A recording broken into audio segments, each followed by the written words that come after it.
Минатата година, владата усвои стратегија за транспарентност 2023-2026 година, со поддршка на граѓанскиот сектор. Еден од главните заклучоци беше дека злоупотреба на државните ресурси е недозволиво. Најтешката работа која што ја имаме како држава е како да ја промениме свеста, како да ја промениме културата на живење и на работење. На хартија едно, а на терен камерата на 360 степени регистрираше тогашни владини функционери, но и градоначалници, како ги користат службените возила за лични и партиски цели. Дуј организираше промоција на книга во Скопски хотел.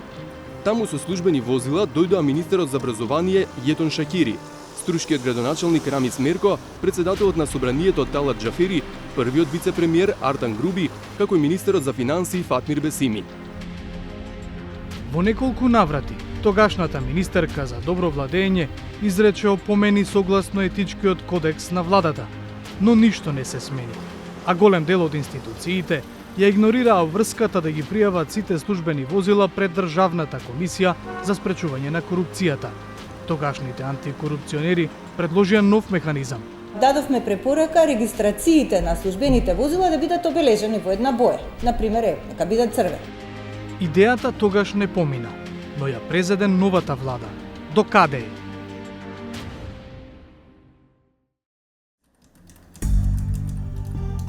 Кога на официјалниот вебсайт на владата ќе напишете транспарентност, излегуваат неколку документи на кои е подпишан премиерот Христијан Мицкоски.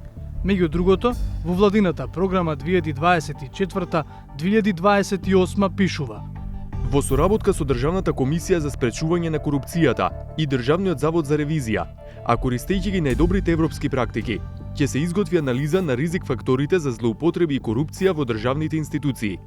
Врз основа на таа анализа ќе се изработи план за објавување на информации од институциите како адекватна превентива од корупција и злоупотреби. Ќе повикаме на одговорност. Веќе ние одговараме само пред народот и така, ако сме посегнале да менуваме закони и да воспоставуваме некаков ред, треба сите од нас поединечно да ги почитуваме тие закони. Ивица Томовски е директор на владината служба за општи и заеднички работи. Формално тој е предлагач на иницијативата доставена до владата, според која сите таблички на возилата во државна и општинска собственост треба да бидат во различна боја од цивилните таблички. По тој предлог, владата на 17 септември годинава донесе заклучок да се формира работна група со представници од службата за општи и заеднички работи, кабинетот на премиерот, кабинетот на заменик премиерот задолжен за добро владење, Министерството за внатрешни работи, финансии, енергетика и генералниот секретар на владата, која ќе работи на потребните законски измени. Отпочнавме со работни состаноци, неколку работни состаноци се одржани со таа работна група.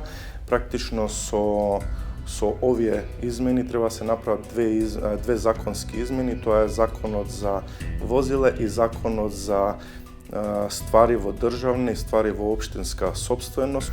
Утврдивме дека изработката на софтверското решение е малце покомплицирано и ќе потребува еден подолг период.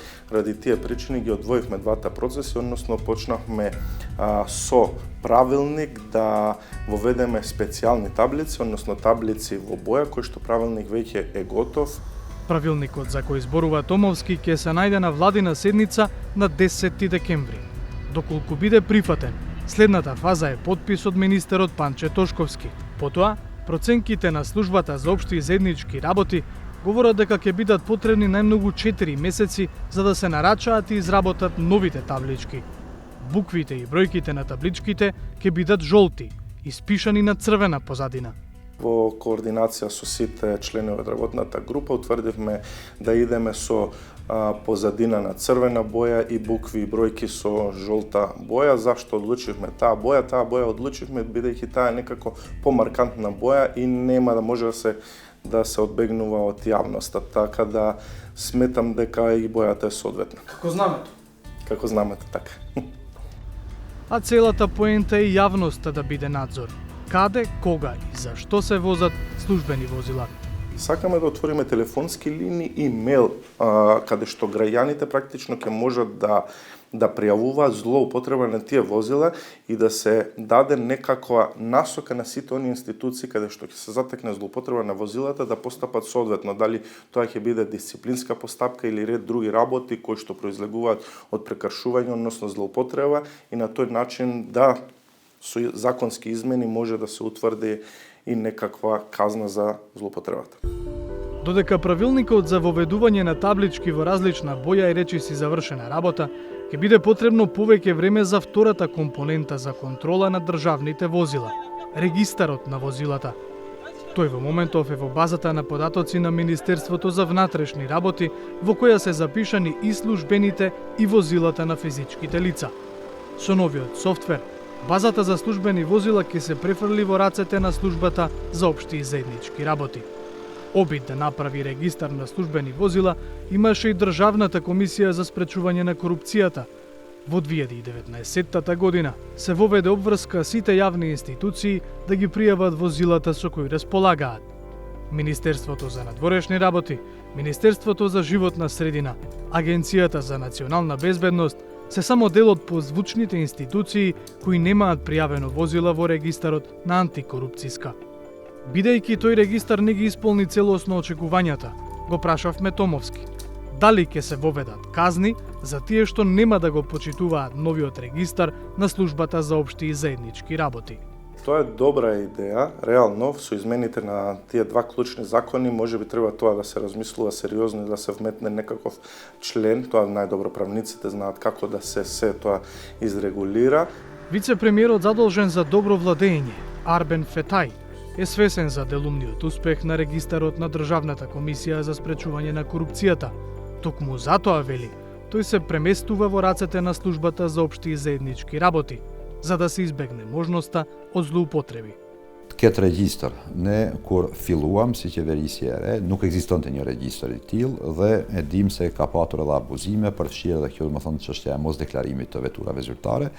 Ideja me këtë regjistër është që ato të evidentohet. Këtë kemi nisur faktikisht në 2-3 muajt e parë të qeverisjes sonë, pikërisht për arsyet që ju I përmendët, dhe me vetë faktin se do ekziston ky regjistër, do jetë e pamundur që të njëjtat të mos deklarohen, pamundsohet mos deklarimi, sepse ajo edhe evidentohet, edhe ka tabelat veçanta dhe nuk ke mos si ti ikësh faktikisht deklarimit të veturave zyrtare. Владиниот етички кодекс не предвидува казни. Санкциите се во форма на опомени за кои е задолжен премиерот. Тој може јавно да го критикува функционерот, да го повика на политичка одговорност, односно оставка, и во крајна инстанца да го пријави во надлежна институција. Заменик председателот на владата Фетај потенцира дека разгледуваат можност за проширување на казните. Me kodin etik të qeverisë udhëheq Ministri I Drejtësisë, Filhov, dhe në këtë drejtim jemi në bashkëbisedim me partnerë ndërkombëtar, USAID-in, për të parë mundësinë edhe të ndërhyrjeve në kodin etik të qeverisë dhe ndoshta për të rritur edhe mekanizmat sankcionuese në rast se ka shkelje të përsëritura nga ana e zyrtarëve të shtetit.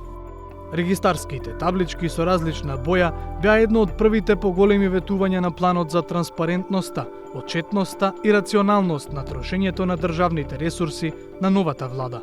Паралелно, вице-премиерот Фетај работи на уште еден проект.